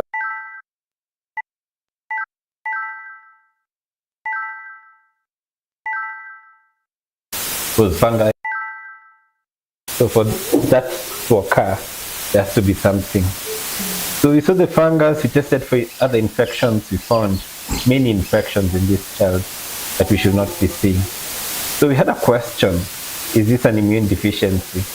We really did not know how to diagnose them then. So we sat together as a scientific team. There's a family history, and she doesn't have a certain organ that did not develop. What this is, I won't take you through, but we somehow ended up somewhere. Which one did we end up in? I think it's this one where I have a lot of text there. So we decided to do additional tests on the tissue, and this is the spleen of that particular child. And here we are looking at for the cells that fight infection.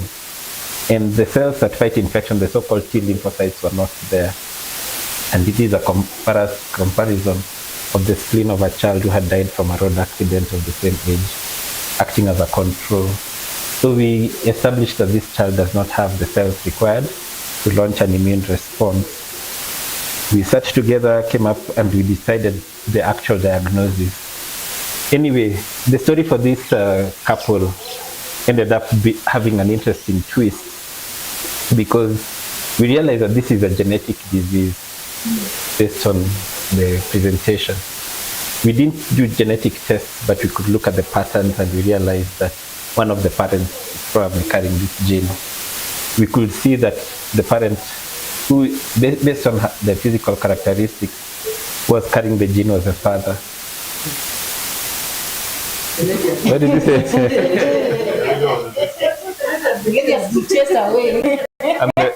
Unfortunately.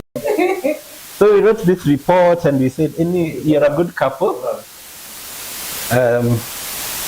It's about measurement of the distance between the eyes. It's a facial characteristic. I know now you'll start measuring everybody.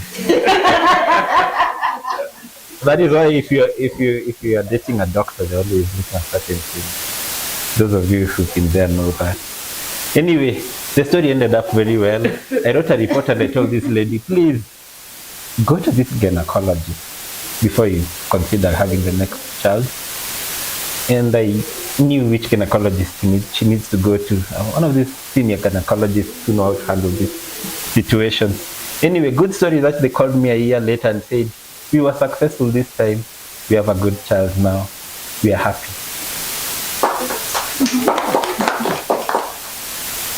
We don't know what they did, but we are happy. Anyway, so this story, what happened, about 3 years later, we published this in a scientific journal and we forgot about it. But about 3 years later, I get an email from this institution, the International Patient Organization for Primary Immunodeficiencies. And they were looking for, because when you look at African literature, nobody is identifying these diseases. So we have the first report. So they reached out to me, wrote an email and said, yes, we do this. We are an advocacy group. It's international. We would like to. So of course I engaged them, and at around the same time, I had another case.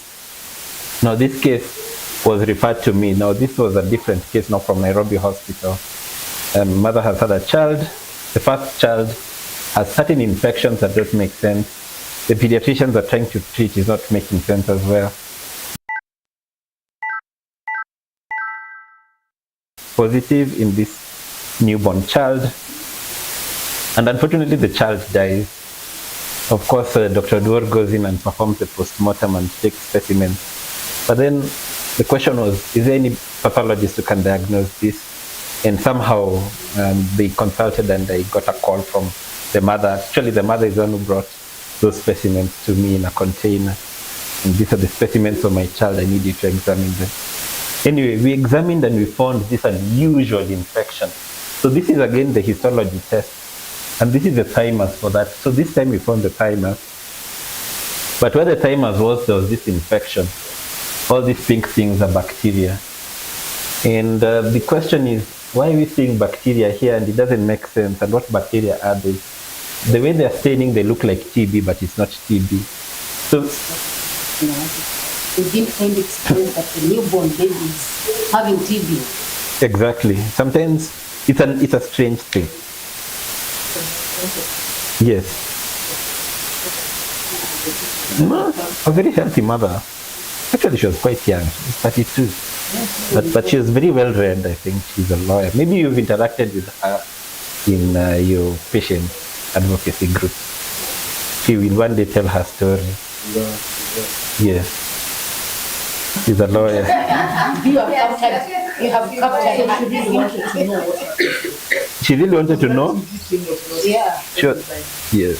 Wasn't buying it. So anyway, we established that this is actually an infection by a bacteria called BCG. Have you ever come across BCG? Do you people have a marks here? Yes. Do you have? So what is BCG? You don't have it. You're Ugandan. You don't have it. No, that's Ugandan, Somali dudes. Somehow in East Africa you can know who's who based on where the BCG sky is. So what's the reason for this injection at birth? I know you people are very informed. You always ask. But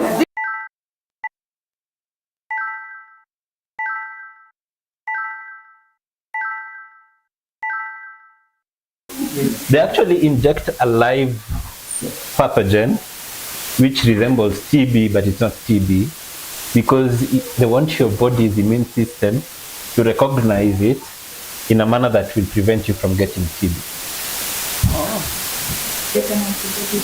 Something like that. to sensitize your body. But since we don't have very reliable vaccines for TB, we get science has identified that we can get this bacteria, which is actually TB from a cow, right? Oh, really? That has been taken through certain culture processes that make it, in a way, it's not as infectious as the TB we are used to. So that if it's injected here, it causes this reaction, and this reaction is your body's immune system identifying that it's this, and it kills all this bacteria. And when it kills the bacteria, it gives you some immunity against TB. That's what it does, right? That's why you all get it. But now this child has absolutely no immunity whatsoever.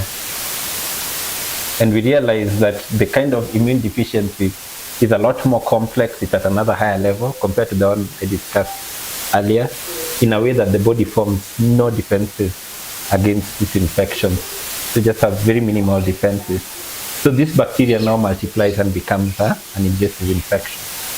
So that is what it becomes. Anyway, so this mother was informed, and she sat with me in my university office those days.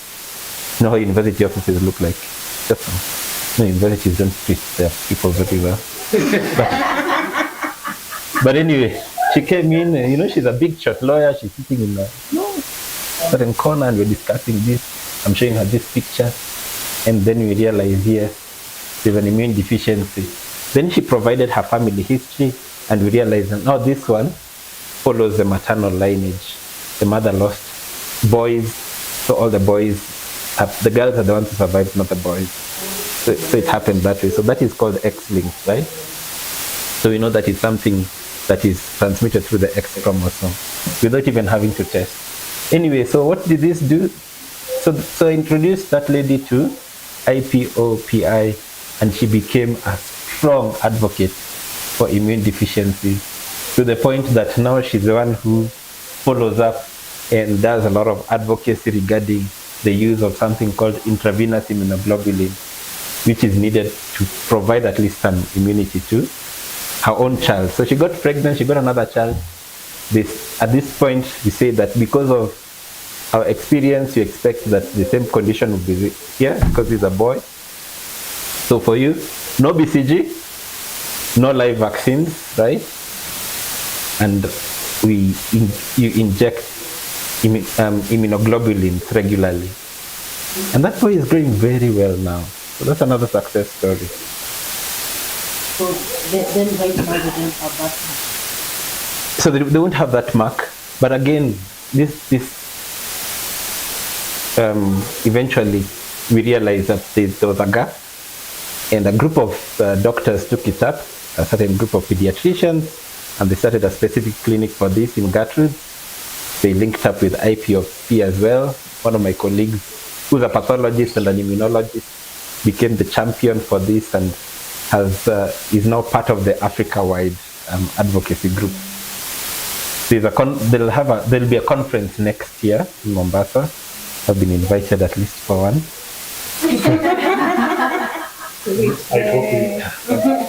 Yes, or ACID, Africa Society for Immunodeficiency Disorders. Is he getting the job throughout life or she will have to get it throughout his life.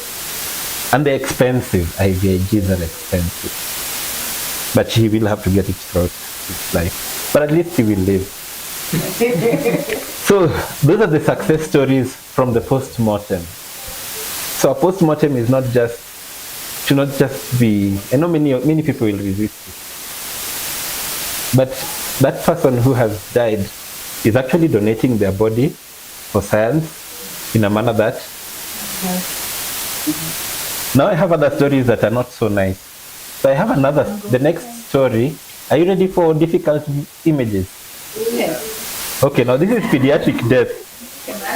So what kind of when we looked at the pediatric deaths, we saw certain things. Now, this is a dead child, very severely malnourished, right? But what was causing this malnourished was very interesting. When we looked at the intestine of this child, we found a certain organism called Leishmania. Leishmania is common in arid and semi-arid areas, a parasitic infection. And strangely, this one was growing along the whole intestinal tract. So these deaths are very complex in a way. To investigate them, we need to do a lot of work to really get to the bottom of this and characterize them properly in a manner that will make sense in a policy direction. This is a timer. What is on the right, and unfortunately I've blown up this picture a bit. What was I thinking? I must have been making this presentation in the middle of the night. The normal timers is what's on the right. Timers again is that structure in the chest where the T cells develop. The timers from that child who's severely malnourished is the one on the left, the tiny one, the one that's a strip. And we realize that there are certain environmental conditions that will make a child not have a good thymus develop.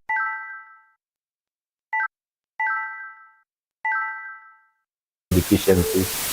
And in this series, we had many children come.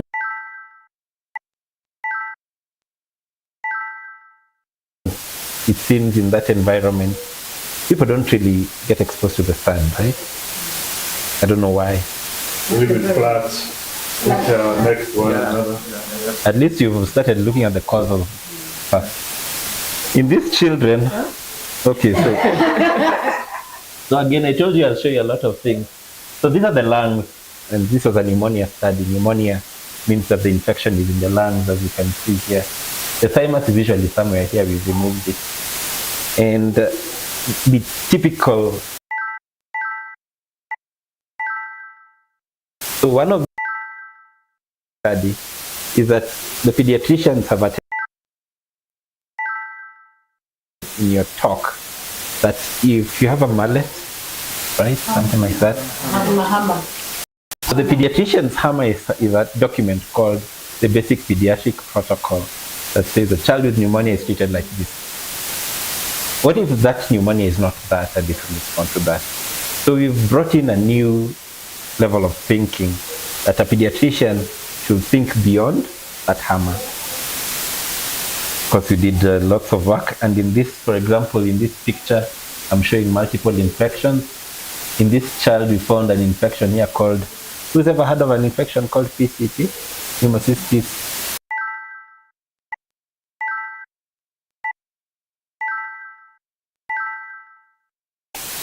So they were trying to treat for pneumonia that's likely bacterial, but this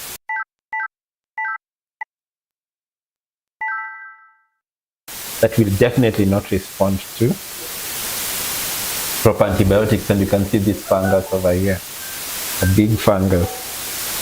Right, so why am I saying, and this is my last slide, so I'll conclude. So as patient support groups, should you be interested in the post-mortem? That's one question I have for you. The other, what other opportunities do we have? So right now we have studies, because we can see this kind of postmortem is not cheap. They're fairly expensive endeavors. And we have a study, for example, this pediatric study alone, from the funding we had, each postmortem required just about 500,000 shillings to properly classify this disease process for each, right? We're going to buy around it. Just about. Just about that. Just about. So they're not easy. You find we have to rely on donor funding for them. If you look at the active projects currently in the country, the main one is in Kisumu and Siaya, and the reason that was selected, it's called the Child Health Mortality and Prevention Network study, is that there was a realization that deaths in Siaya are just too high. I come from Siaya, so I'm particularly invested in that. But anyway, that's not the reason. So deaths are just too much. We think a lot of it is malaria, but why are we not controlling this death? So we want to look at this and see if we can have lessons from there that can reach policymakers. What we learned is that, especially from the IPOP, is the strength. What is the, what does the patient support group bring to this equation? And as Mr. Gikonyo has said, you shorten that link between science and policy. because you're living with it. You have a lived experience that we don't. So for you, short-circuiting these two policies particularly quick.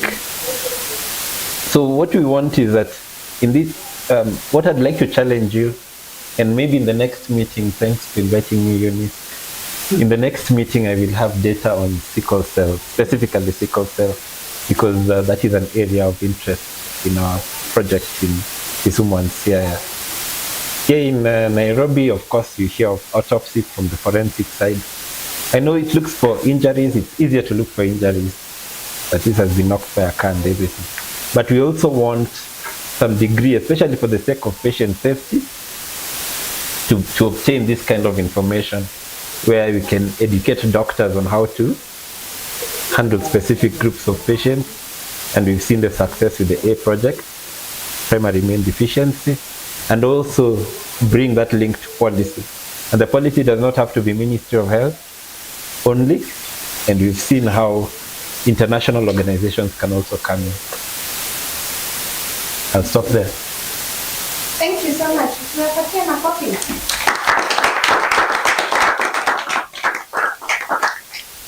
So, questions for all the speakers here. Answer your questions as we wind up. I wanted to ask a question to Mr. Gikonyo here, and whether, I know as part of safety, there's one big area you did not touch on, and that is the medical legal side. Do you have any comments on medicine, law, safety, especially for individuals who have a lived experience like yours, and potential medical legal areas such as the one you described? Well, I wouldn't say I have read much about that area, but I would imagine that law would come in where harm has happened and the patient is seeking redress. Now, what I know is that in Kenya that becomes very tricky. And I'll tell you why it's tricky. You need to prove beyond reasonable doubt that there was negligence. For example, either on the part of the healthcare facility or the healthcare worker or doctor. The only people who can give that kind of evidence also happen to be healthcare workers themselves. And now you are creating a situation where one member of Kenya Medical Association is going to High Court to give evidence against another member of Kenya Medical Association. It's not going to happen. However, there are cases which are so blatant and has so much negligence that you first of all annoy your professional colleagues even before the matter goes to court. I recall a case where a woman who was in labor died in Machakos a few years ago, and the doctor who was attending to her had left his assistants to take care of her because he had a game of darts in his local park. So that one, there was no discussion about it. He went straight to this. He lost his practice license, and everybody was unanimous. This is unacceptable. We also have malpractices by quacks. You all remember Mugo Wairin? Yeah? By the way, he was in jail for. So then there is no place to hide. You will be prosecuted. But that does not mean that if you are done a nasty one in a hospital or in a health facility, that you should just give up because you are going to lose the case. I usually promote something I call do it for the record. If you go to I was having okay, let me give you a story. There's a time I was banking money in the cooperative bank branch of industrial area, and I miscalculated my 5 shilling coins. So I wrote the wrong amount. When I discovered the error and I went to the teller, he told me it's not her job to count my money. So I told her, I'm going to report this case to your superior because you are unable to resolve it. When I went to the superior was in tears. He said, if you make this report, she is on her last warning. She's going to lose her job. But she has already told me that counting my money is not right. So I wanted the bank to employ somebody to whom counting my money is her job. So what am I saying? When you do things for the record, that record piles up. I remember a policeman who was asked at, what do you call it, Makadara Law Court by a judge, why is it always you? Yeah, because now a record was piling up, misconduct around him, the same thing, same behavior, same thing, so question marks start rising. So you may not be able to prosecute the doctor, but if the record or the health facility, if the record starts piling up, it will become very difficult for that doctor or that health facility to get clients because there will be question marks and people will not be willing to go to them. So hata kama unajua kesi haitaenda mahali, report. Yeah? For what? For the record. But just to add on that, sometimes the way I kept on saying, being misdiagnosed, number one. Number two, being given a wrong blood or even being given a wrong medicine to take. That happened to me. I was given a wrong medicine to take. Reason being, our names look alike. So the middle name was the one that was making the difference. But if you write Eunice A. Owino, and the other one is called Eunice at A. Owino, but her is Atieno, I am Achieng. So you will not know, because when the nurse comes, they'll come and tell you it's time to take your medicine, wake up, take your medicine. Yes, Owino, Eunice, take your medicine. Yes. I've seen patients with sickle cell who have been given wrong blood group, transfused, wrong blood, and it affected them. Who are they supposed to go and report to or even sue? Because as I keep on saying, patients with sickle cell, we don't have so much strength to kwenda maandamano. We can never demonstrate and go to the streets and say, haki yetu. But it's important the way you have said. I'm happy I have a lawyer in the house, so he can also guide us in terms of how do we, as patients, make sure that we know our rights, but not actually overwrite and say, I know my rights, so the doctor should not do A, B, C, D to me, or the hospital should not treat me like this.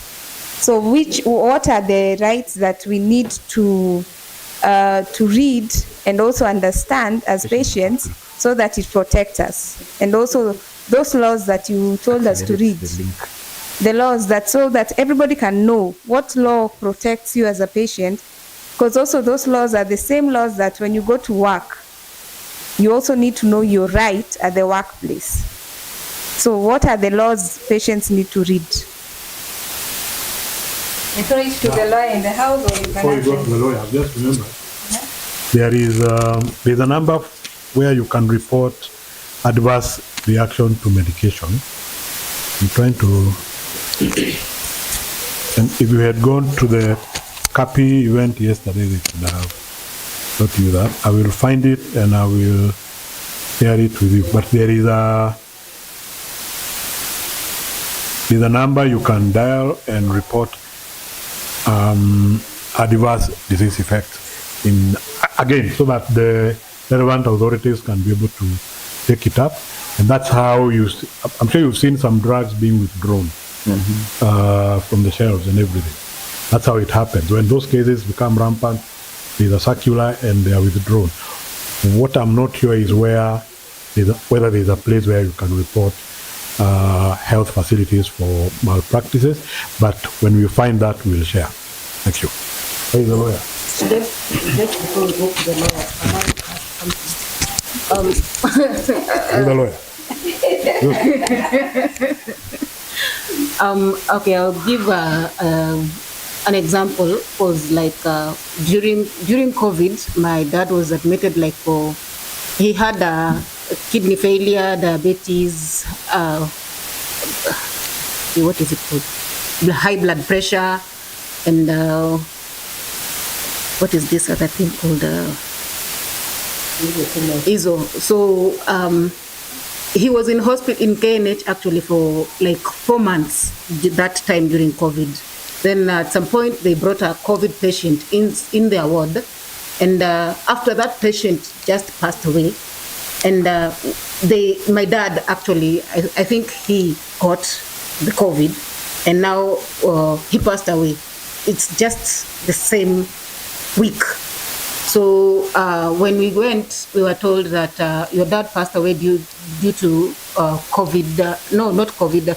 Due to kidney failure, and in before that, he was really like gaining health, improving from the dialysis, and when this patient for COVID came, that's when so we tried to take it up to the hospital and ask them what happened in between this 1 week. That last week he was improving because of chemo, no, not chemo, dialysis, and now this week you're saying that it's kidney failure.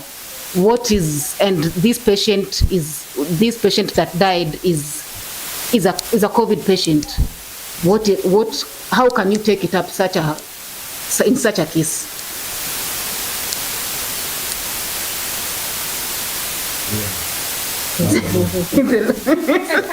But before the lawyer speaks, I can just make a quick comment. Just as and I like what Konya said about knowing your rights as a patient.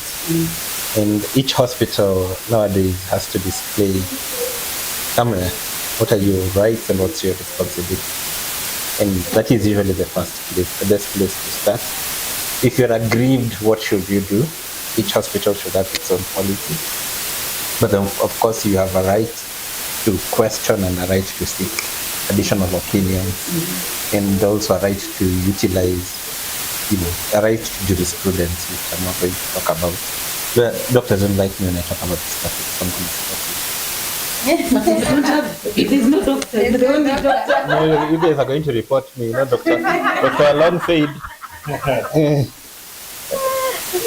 we must report you.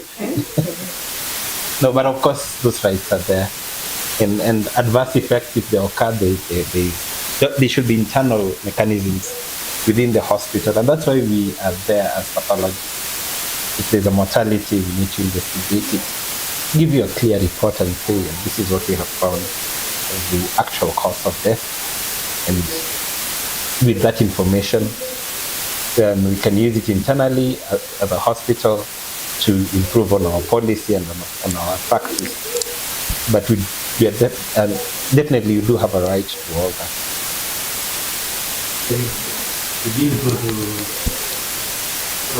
Okay, it's quite unfortunate that where I come from, Uganda, when we just hear of that, they're like Muslims. They either bury the same day, the next day, or like us now, since my dad died in Kenya, so we were given a span of just 1 week to take the body back to home. So we did not go the pathology way. We just needed to. We just need.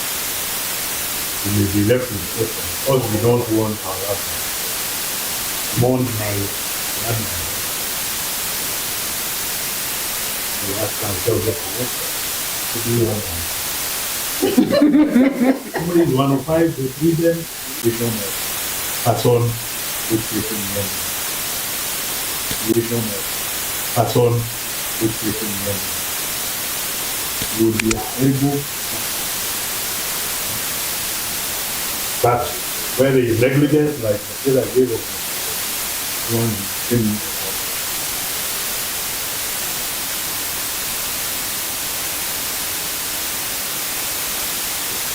What I can say for negligence, it's not just one word. There are usually, when you go to court, there are things called particulars of negligence, and you have to break it down as if you're explaining for a child what went down step by step. And there are 3 major factors which you have to look at a duty of care to you or to the person who you are claiming they were negligent to. And as a doctor, the moment a patient comes into the vicinity of the hospital, they owe a duty of care to the patient. That's one. Two, there was a breach of duty of care. Now, this is if they are acting outside what is due to them as a doctor. Now, you see, for an instance like the blood transfusion, it's clearly said that this cannot work for me. And as a doctor, they also respect duty of care to them by listening to their concerns. And if they breach that by putting blood in them, there is a breach there. They've not respected their wishes, their concerns, or things that they have raised. Now, the third one is if there has occurred a damage. Damage doesn't